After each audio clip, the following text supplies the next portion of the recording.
Magandang araw, unay pagbati, pangalawang ngiti. Sana'y datnan ka ng bidyong ito na nasa mabuting kalagayan. Kung nilugaw din lang pag-uusapan, pamilyar tayo dyan, di po ba? Pero ako po sana'y may tatanong, nagsasawa ka na ba sa champurado, lugaw, goto, taros kaldo? Bueno, ako po ay mayroong suggestion. Bakit di natin subukan ang lugaw ng mga Italyano, ang risotto?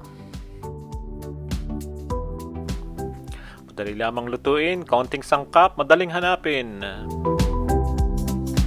At katulad din ng lugaw, it comes with many flavor: meat, chicken, vegetable, seafood, or mushroom. At di lang yan, may pagkatunog sosyal. Biruin mo, ina-order lang sa mga 5-star hotel at 5-star restaurant. O siya, Beno, wala na masyadong maraming dakdak. Ang ating lulutuin ngayon ay mushroom flavored risotto. Ang unang gagawin na unang sangkap ano pa, mushroom. Pwede kahit anong mushroom. Basta wag lang yung nakakalason na mushroom. Gagamit tayo ng 400 gram na mushroom. Gagayat-gayatin natin ng maninipis na katulad niyan. At dahil 60% ay tubig niyang taglay, palalabasin natin ang kanyang tubig. Moving on, magpainit ng kawali, lagyan ng konting olive oil yan mga kababayan. At saka natin ilagay ang ating tinadtad na mushroom. Magtadtad na rin ng parsley at hatiin sa dalawa.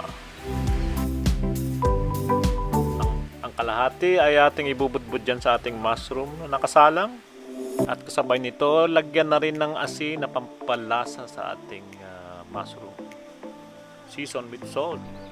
And after we add our salt, halu-haluin lang natin hanggang lumabas ang kanyang tubig. May dalawang bagay na pwede natin gawin. Either hintayin na natin siyang matuyo. Medyo may katagalan nga lang pag inintay natin. Kaya ang ginawa natin ay sinala na lang natin yung mushroom at piniulay natin yung kanyang katas. Pero wag po ninyong itatapon yung sabaw ng mushroom dahil gagamitin pa rin po natin yan mamaya sa ating risotto. Moving on, at ang ating next step ay ang onion. We'll chop the onion finely. And then using the same pan, ayan, ipiprito na natin ang onion. Mga 2 minutes lang po yan. And after that, i-add na natin yung ating rice. Yan pong rice natin ginamit ay Italian rice o arboro rice tinatawag. Ito ay kahawig ng malagkit. Pero hindi po yan malagkit. Pero maaari din po natin gamitin ng malagkit na 50-50 malagkit at saka normal rice. Katulad din po yan ang magiging resulta, palagay ko. Although hindi ko po nasubukan, pero I'm sure na po pwede po yan. Kayaan lang nating magisa ang ating bigas. Ang bigas po natin ay hindi na natin hinugasan dahil kailangan po natin ng extra na starch ng bigas para maging creamy ang ating risotto. Ayan, hayaan lang nating medyo mag-brown ng konti ang ating bigas at tuyong-tuyo na at na-absorb na lahat ng onion oil ng bigas. Saka naman natin ilalagay ngayon ang isang tasang white wine. So, bali ang nangyari ay 1 cup of white wine ang ating pagdiglaze sa ating niluluto. Ayan natin siyang ma-absorb ng ating rice. At habang tayo nag-aantay, ay inaanyayahan ko po kayong mag-like and share and subscribe sa ating channel. Ayan, absorb na po ng bigas yung ating white wine na binuhos. Ang next step po naman ay ilalagay na rin natin ang susunod na liquid. At yan, pinagkatasan ng mushroom, ibabalik po natin yan at hayaan din natin ma-absorb ng ating rice.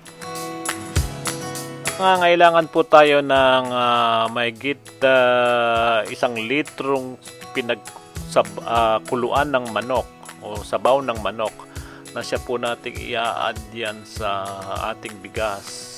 By the way, kailangan po mainit ang ating chicken broth at pautay-utay natin siyang i-add sa risotto, buhos, halo at hanggang iintay nating ma-absorb yung ating binuhos. Pagbubuhos po natin ng chicken broth ay yung katamtaman lang na lubog yung bigas At tapos ay low heat po ang ating apoy o yung init ng ating kalan habang hinahalo natin siya at unti-unti niyang na-absorb yung chicken broth. Ayan. Ulit-ulitin lang po natin ang prosesong yan. Lagay, halo, mainit na tubig, mainit na sabaw. Aabot po yan bali ng mga 20 minuto at patapos po sa malapit na siyang maluto, i-add na natin yung ating mushroom na isang tabi kanina kapag malapit na siyang maluto. Tapos halo din dahil may tubig pa yan. Bali testing lang po kung luto na yung ating risotto. Malaman niyo po kung luto na. Kung hilaw pa, dagdag pa rin po ng mainit na tubig hanggang ma-absorb pa rin yung tubig at lumambot yung ating risotto. So at this time, dinagdag na rin na po natin yung half ng parsley kanina na ating tinadtad dahil malapit na siyang maluto. At this time, siguro mga 18 minutes to 20 minutes na nakalilipas. Medyo malambot na po ang ating rice. Although minsan mayroong mga buto-buto pa yan, parang al dente. And now, dadagdagan natin siya ng isang cube ng butter. Yan ang pinagkaiba sa ating normal na lugaw. Eto na, nilagyan na natin ng butter dahil malapit na siyang maluto.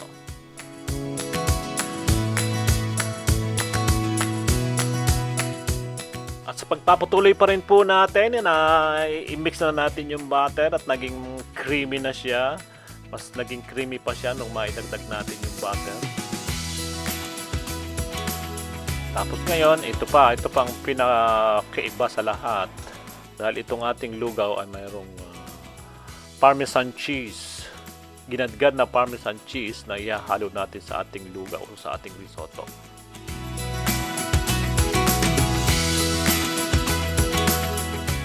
So ayan na po mga kaibigan, luto na ang ating risotto. Ready to eat na, ready to serve, ika nga. So ayan, kayo na po ang bahala kung magdagdag kayo ng asin o pepper. Napakasimple lang ng ating sangkap, di po ba? So sa puntong ito, nais ko magpasalamat sa inyo at sa mga nanood last time at sa mga manonood pa nitong ating mga video na darating. At muli, maraming salamat po. At kung bago lang kayo sa aking channel, please like, share, and subscribe. At kung ipapahintulan ng poong may kapal, tayo babalik sa ganito ring oras. At kinabukasan sana sa ating paggising ay dumating na ang swerteng inihintay natin. Maraming salamat and God bless.